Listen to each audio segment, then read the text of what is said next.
Expo.tv de retour sur Mieux Vivre Expo. En ce dernier jour, je suis en compagnie de Serge Grandy. Serge, bonjour. Bonjour. Alors, comment s'est passé le salon pour vous en tant qu'exposant?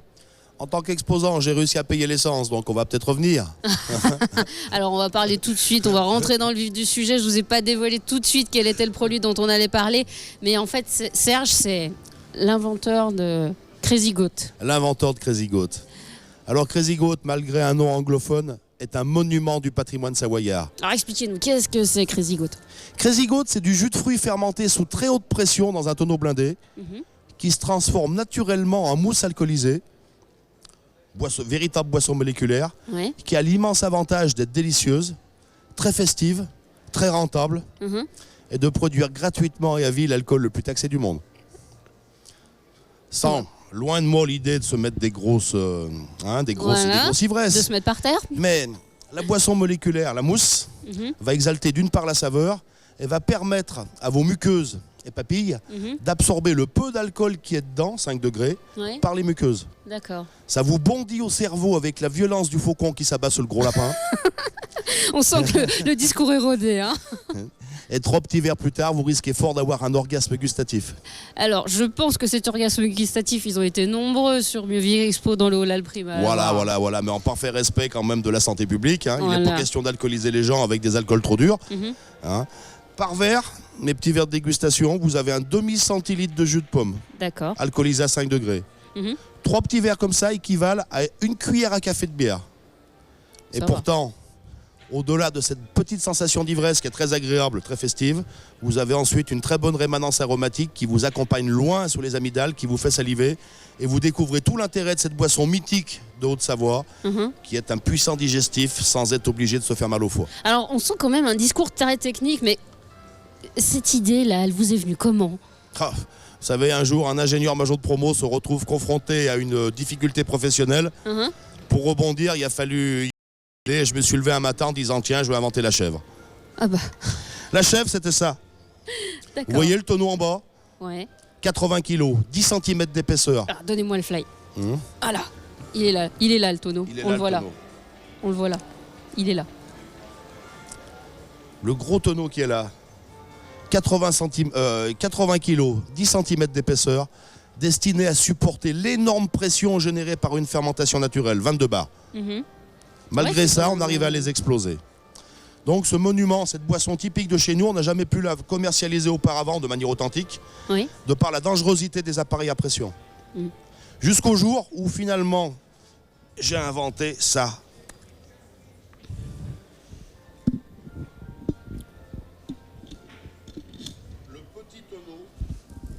Le petit tonneau qui est démontable et réutilisable à vie. 3 bouts d'inox alimentaire usinés avec amour et précision dans la vallée de l'Arve. Un bidon qui résiste jusqu'à 38 bars de résistance à l'éclatement. Alors pour différence, par exemple, quand on parle de bars, justement, on prend par exemple un percolateur à café, c'est 15 bars minimum, je crois. Je connais pas le percolateur à café. J'en ai un à la maison, vous inquiétez pas. C'est 15 bars minimum pour avoir un bon expresso, donc 38 bars. 38 bars l'éclatement. Typiquement, par fermentation, on va monter jusqu'à 22 bars, ce qui correspond à 22 kg de pression par centimètre carré. D'accord. Donc ça fait une puissance, une pression assez importante, et qui va permettre de transformer le jus de fruits en une très grande quantité de mousse. Typiquement, on va produire entre 9 fois et 9 fois et demi plus de mousse que de liquide. Ce qui permet donc, avec une bouteille comme ça, de produire 8 litres de mousse. Attendez, je vous passe mon micro là. Voilà, donc je vous disais, on va produire 8 litres de mousse, 5 magnums, 10 bouteilles, 100 verres à Porto, 70 flûtes à champagne ou 250 petits shooters comme ça. Ah ouais, quand même. Quand même. Mais ça vous a pris combien de temps à développer tout ça, je veux dire J'ai fait vite, entre inventer le concept, créer la société, fabriquer le local, fabriquer les machines pour automatiser un tout petit peu la fabrication, ça m'a pris 1 an et demi. 1 an et demi, d'accord. En étant au travail. Alors, bon, on parlait de la pomme tout à l'heure. Là, je vois dans la main, j'ai la poire William. Mais vous faites combien de parfums? Alors, les parfums sont infinis. Je vends 3 parfums prêts à consommer. Vous avez poire Williams, marde Savoie et framboise. Mais de manière générale, quand vous avez acheté une bouteille, vous avez acheté quelque chose qui est réutilisable à vie. Et vous allez très facilement à la maison pouvoir refabriquer ça avec tous les jus de fruits, tous les alcools. D'accord. vous allez pouvoir faire la Crazy Vigneronne avec du jus de raisin, la Pina Colada, jus de pomme, jus d'ananas et rhum, D'accord. la Crazy Morito, le rhum ananas, le gin pamplemousse, la vodka orange, D'accord. mais même des furieux qui vont terminer avec du jus de carotte et de l'agnole de betterave. D'accord. Alors, expliquez-moi avec la bouteille là justement qui est là qu'on peut ouvrir. Comment on fait? Je vois qu'il y a des outils là sur la table. Alors regardez, Je vous tiens le micro.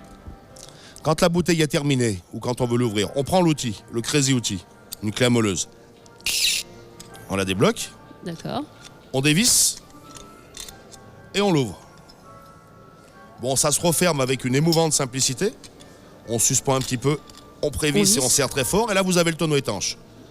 À l'intérieur, dedans, vous allez mettre une recharge. Ça, c'est ma recette secrète. Oh. Sucre, épices, levure, tout naturel. Mais rien que sur ce petit sachet, vous avez 1 an et demi de travail et 180 essais. Destiné à faire ce que je considère, à juste titre, je pense, comme être la meilleure chef du monde. Vous mettez donc le sachet dans la bouteille. Ouais. Vous rajoutez un bon jus de fruits jusque-là. Achetez à Carrefour, hein. Ouais, Jus de même. pamplemousse si vous voulez. Oh, allez, un jus bio, ce sera encore Un jus meilleur. bio est meilleur. Et vous terminez avec une touche personnelle en rajoutant un petit capuchon d'alcool qui donne un goût. D'accord. Une crème de pêche, une gnôle, un rhum, un pastis, ce que vous voulez. Vous fermez bien la bouteille et vous laissez fermenter. La fermentation va donc durer 1 semaine à une température idéale de 30 degrés. Ça marche aussi à 20 degrés, mais ça prend un mois. Ah, ouais. Donc, il y a plein de ruses, il y a plein d'endroits pour trouver 30 degrés à la maison. La meilleure emplacement que j'ai trouvé, c'est de la coucher religieusement sur la box. Vous savez, la box internet. Ah bon? Oui, Saint-Alice me la chauffe. Pas mal. Quand elle a bien fonctionné, quand elle a bien travaillé Alice, 1 semaine plus tard, elle vous a fait un miracle. Ouais, Vous vous retrouvez avec 22 barres de pression dans la bouteille, d'accord. 5 degrés d'alcool dans le jus de fruits qui s'est transformé en 8 litres de mousse. Et vous aurez économisé la modique somme de 15 € de taxes en ayant fabriqué gratuitement chez vous l'alcool le plus taxé du monde. Eh ben, dis En donc. parfaite légalité, hein. En plus. Il y a point de loi en France qui vous interdise d'enfermer du jus de pomme dans un tonneau, fût-il blindé. D'accord, d'accord. Après, vous la mettez au frais. Mhm. Vous invitez 50 copains à la maison, Et on vide sortez la la bouteille et vous leur offrez à chacun 2 verres à Porto de mousse pour les accueillir. Alors, quand les gens sont venus justement dans le Haut La Prime, sont arrivés sur votre stand, ceux qui ne connaissaient pas encore, parce que nous, bon, on a la chance de la connaître, ça fait un petit moment qu'on l'a pas passé, la Crazy Goat. Quelles sont un petit peu leurs questions, leurs interrogations? Ils sont curieux. Qu'est-ce qu'ils vous demandent? Alors, pour certains, ils me demandent ce que c'est. Ouais. La bouteille est un tout petit peu flashy, un design, on va dire un peu kitsch, rétro, mais à la fois moderne. Ouais. Donc ça les intrigue, ils se demandent ce que c'est. Certains voient une chèvre. Donc comme ils sont quand même en Haute-Savoie, ils se disent « Ah tiens, c'est peut-être de la chèvre Ouais. ». Ah bon, aujourd'hui, la seule chèvre authentique, je fais une petite aparté, la seule chèvre authentique commercialisée au monde, c'est la Crazy Goat. Mhm. Il y a beaucoup d'autres, il y a 3 autres concurrents ou collègues qui vendent de la chèvre, appelée la chèvre, mais malheureusement, c'est pas de la chèvre. D'accord. Donc on trompe le consommateur. C'est pas très cool. C'est pas très cool. Et j'ai, moi, personnellement, tous les mal du monde à faire respecter l'appellation la chèvre. Ouais. Parce qu'auprès de l'INAO, il faudra engager une démarche collective. D'accord. Or, de par mon brevet, je suis le seul fabricant de chèvres authentiques sur la planète. Je peux pas être collectif. Et ça m'oblige donc à supporter des concurrents qui appellent un faux produit de la chèvre et on vous vend du pâté de cochon pour du foie gras. En effet. Alors, après, les bouteilles se ressemblent toutes un petit peu, hein, principe boîtier d'aérosol. La mienne, la grosse différence, c'est qu'elle est réutilisable à vie. Et là, vous avez une vraie fermentation. Le taux d'alcool reste réduit, ce qui permet aux muqueuses d'absorber l'alcool. Au-delà de 12 degrés, ça ne marche plus. Vous digérez de la mousse comme du vin par le tuyau. Ça finit par vous alcooliser. Ouais, et là, Mais au lieu de faire 2 litres de mousse dans la bouteille de mes concurrents, on l'a bien rempli, c'est 8. D'accord. Ça change tout. Alors, c'était la petite aparté. Donc les clients... pour certains, quelques-uns ont vu déjà, ah c'est la chèvre, ah mais c'est la même que celle qu'ils ont vue dans les grandes surfaces. Donc ils passent devant, non c'est bon je connais. Ils se sont fait attraper une fois, ils ont dépensé le prix d'une bouteille de champagne pour boire 2 litres d'une mauvaise mousse. Ouais, donc ceux-là, il faut leur réexpliquer. Voilà, donc ceux-là il faut les réexpliquer, je leur dis venez goûter. Après il y en a quelques-uns qui la fabriquent. Beaucoup, j'estime environ 7000 tonneaux encore en circulation. Moi, j'avais un oncle. Voilà, les qui tonneaux. faisait, Bon, voir des fûts à bière trafiqués qui vous permettent Dans le meilleur des cas, boire une mousse acceptable et dans le pire, de vous faire péter la tête et Non, de moi, mettre toute la famille en danger. L'oncle, c'était à l'ancienne. C'était les fûts en bois comme celui-là, mais les petits. Le petit fût de 20 litres. Voilà. C'est ça. Après, aujourd'hui, fort d'une très belle exposition médiatique, force de passer à la télé dans M6 L'Inventeur 2012, de gagner des médailles d'or à Genève, à Taipei en Corée, de faire la première page du Figaro, l'Express, le Parisien, le Dauphiné libéré et ainsi de suite, on finit par entendre parler de la Crazy Goat. Conjointement à une bonne présence sur les foires et marchés locaux qui permet quand même de propager le produit. Alors justement, à force de propager le produit comme ça, vous devez avoir des souvenirs qui valent des milliers d'euros. Ah oui, bien sûr. Par exemple, vous disiez Taipei, les Asiatiques, la Crazy Goat, ça a dû faire drôle quand ils l'ont découverte. Alors, ils ont découvert la chèvre, mais au-delà de la chèvre, mon récipient permet aussi de demain se substituer aux 36 milliards d'aérosols qui passent à la poubelle tous les ans. D'accord. C'est avant tout un aérosol réutilisable haute performance. Les grosses applications qui les ont frappés à Taipei, c'était de pouvoir conserver de l'agroalimentaire dedans, comme une boîte à conserve, avec une durée d'alimentarité de 5 ans, comme une boîte à conserve, mais y compris entre deux utilisations. Sans frigo, sans conservateur, vous conservez par exemple du ketchup naturel et vous le distribuez avec une élégance rare. Oui, c'est vrai. Il ne serait pas impossible que dans le futur, McDo se mette à distribuer son ketchup dans des Crazy Goat. Et je repense aux Asiatiques, ils vous ont pas demandé de faire une chèvre avec du saké Le saké est un alcool qui n'est pas spécialement goûteux, j'ai pas spécialement apprécié. Ils ont trouvé la chèvre, mais quand je suis allé à Taipei, grand moment après m'être fait remettre une médaille d'or par le ministre de l'Industrie locale, 985 inventeurs, je trouvais aussi une personne intéressée pour avoir une licence de mon invention. Lui, il voulait 200 millions de bouteilles sur 3 ans, justement pour conditionner de l'agroalimentaire. J'avais été emmené là-bas par le président du concours Lépine, qui était censé se faire pardonner la mauvaise note qu'il m'avait mise lors du concours Lépine en France. Et finalement, j'ai jamais pu vendre une licence à cet industriel qui est intéressé, car Taïwan est le seul État qui n'est pas contractant des accords internationaux de propriété industrielle. Ouh là, c'est un peu technique par contre. Mon invention était libre de droit et je me suis fait enculer, excusez-moi du mot, par le président du concours Lépine.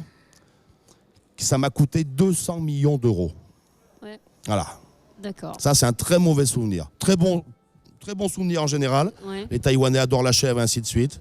Mais l'industriel qui voulait absolument l'exclusivité pour ne pas se faire copier tout de suite n'a jamais pu acheter une licence de mon invention parce que mon invention a été déposée partout dans le monde, 142 pays, sauf Taïwan. D'accord. Et le président du concours Lépine m'a emmené à mes frais me faire voler mon invention dans le seul état où elle était libre de droit. Bon, en dehors de ça... En dehors de ça... Ici, ça s'est très bien passé. Ici, ça s'est très bien passé. Ça a démarré gentiment jeudi. Et puis samedi, je me suis fait démonter. Dimanche aussi. Quand j'appelle me faire démonter, c'est terminer la soirée avec plus de poire, plus de framboise, plus d'outils, plus de notices, plus de recharge, plus rien. Mais il en reste ici de la poire, donc je crois que pour finir le plateau... Donc là, j'ai ramené... on va la goûter ? On va la goûter, allez. On la goûte. Quant à nous, on se retrouve un petit peu plus tard sur rushexpo.tv. On va terminer cette journée en allant encore à la découverte des exposants qui sont ici. Alors regardez, je vous donne le verre. Serre la mousse. Et là, on envoie la mousse tout de suite. Donc là, vous avez une petite poire, du jus de pomme bio de Haute-Savoie, avec 1,5 centilitre d'eau de vie de poire. Bon, c'est bien. On en trouve encore un peu au La Prime pour ceux qui sont intéressés. Il y en a. Il en reste encore. J'en ai ramené. Elle est dans le haut La Prime, juste à côté des étoiles en cuisine. Il est encore là.